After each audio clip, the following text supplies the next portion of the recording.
Shema Israël, Adonai Eloheinu, Adonai Echad. Écoute, Israël, le Seigneur notre Dieu est l'unique. Le Seigneur est un. Cette parole, Jésus l'a entendue dans la bouche de ses parents avec beaucoup d'attention. Il l'a écoutée dans la bouche de ses maîtres avec beaucoup d'attention.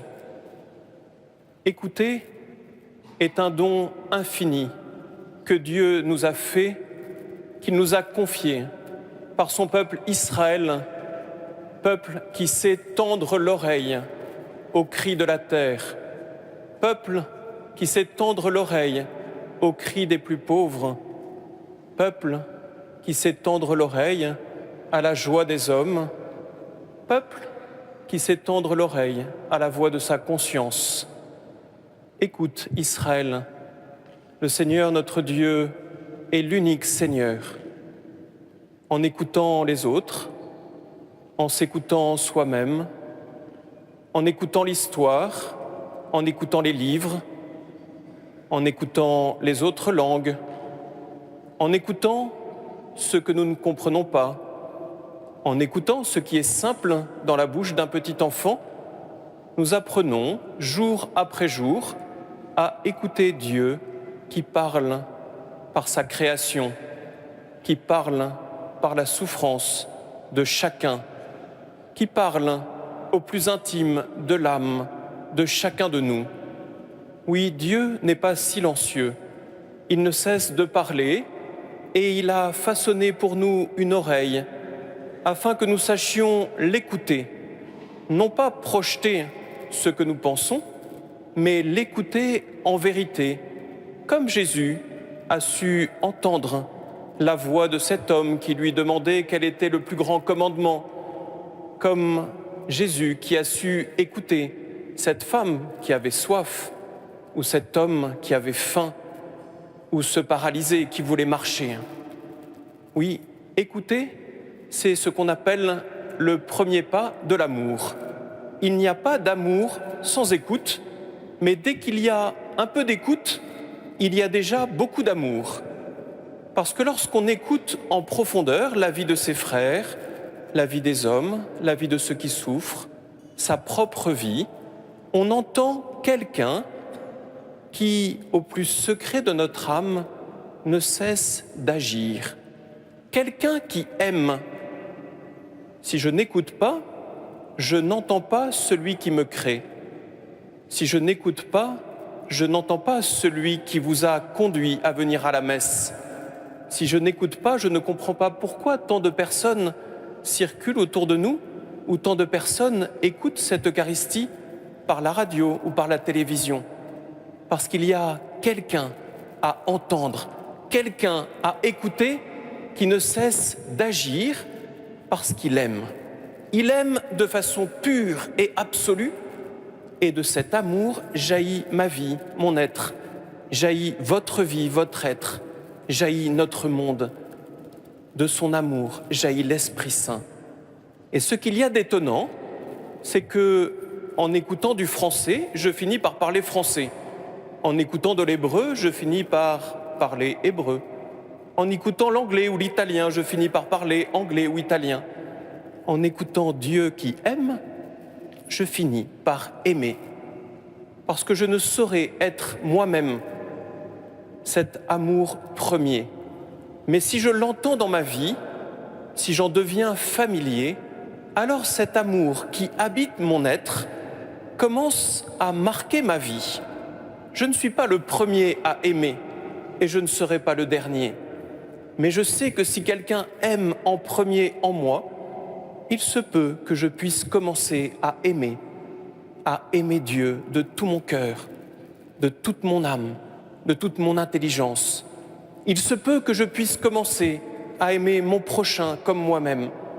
Il se peut que je puisse commencer à être plus sensible à l'amour entre les hommes qu'à tout autre projet et toute autre ambition.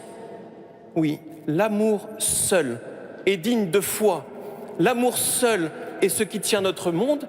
l'amour seul est ce qui nous rassemble aujourd'hui, et c'est cela que nous célébrons. C'est la raison pour laquelle nous avons chanté le Gloria. C'est la raison pour laquelle, dans quelques instants, vous direz le credo.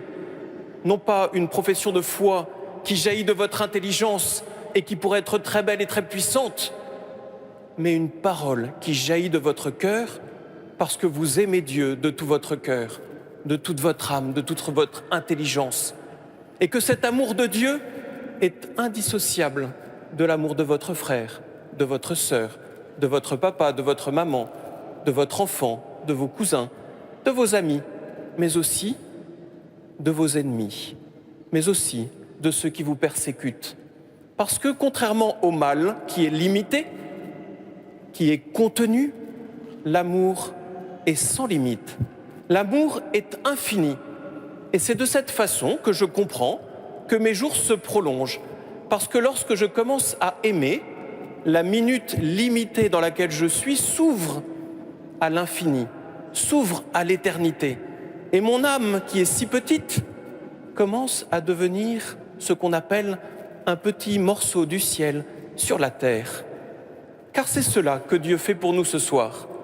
Il nous a ouvert la porte du ciel, là où il est assis à la droite du Père. Lui qui s'est offert lui-même, tout entier par amour, il nous a invités à nous offrir nous-mêmes tout entier. C'est cela, devenir prêtre. Et vous, mesdames, messieurs, par le baptême ou par le désir du baptême, avec moi, vous êtes tous prêtres, parce que chacun de vous, en cet instant, va s'offrir lui-même par amour. Il n'est nul besoin d'offrir des moutons et des vaches, d'offrir des animaux. Il est utile parfois de donner un peu de son argent ou de son temps, mais cela ne remplacera jamais l'offrande de tout soi-même par amour de ceux qui sont auprès de nous. Jésus a vécu cela sur la terre parce qu'il l'était parfaitement au ciel. Et en voyant Jésus marcher sur la terre de cette façon-là, sa propre maman a été convaincue qu'il était Dieu. Son propre papa a découvert qu'il était la présence réelle de l'amour. Les apôtres après eux, mais aussi les femmes qui l'accompagnaient, mais aussi les petits-enfants, mais aussi les malades, mais aussi les prisonniers, mais aussi les publicains et les prostituées, tous, ils ont été saisis par cet amour pur et vrai, immaculé et sans tache, qu'il voulait nous communiquer. Et ce soir, en entrant dans cette Eucharistie, nous entrons non seulement dans une cathédrale ornée de 1000 drapeaux, mais nous entrons surtout dans ce lieu intime où nous nous offrons nous-mêmes en sacrifice pur, où ce que nous sommes devient le signe de ce que Dieu est. Alors, nous ne connaissons plus Dieu comme une idée, nous connaissons Dieu comme ce que nous sommes vraiment, un acte d'amour pour ceux qui sont près de nous. Ce que Jésus est venu apporter sur la terre est une chose incroyable, que l'on peut vivre pleinement dans sa chambre de malade, comme ici dans cette cathédrale, que l'on peut vivre pleinement demain matin à son travail ou dans sa maladie, que l'on peut vivre pleinement dans sa petite maison ou dans son grand palais. Il n'est nul besoin d'être très grand ou très fort pour aimer, il suffit d'être petit et humble dans la présence de Dieu, alors que le Seigneur nous donne d'écouter, premier pas de l'amour, mais aussi de nous laisser envahir par ce désir d'aimer, parce qu'en aimant de cette façon, nous entrons dans le repos.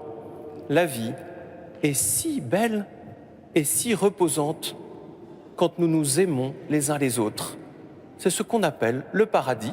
Je vous propose d'y entrer en entrant pleinement dans cette Eucharistie que nous célébrons. Amen.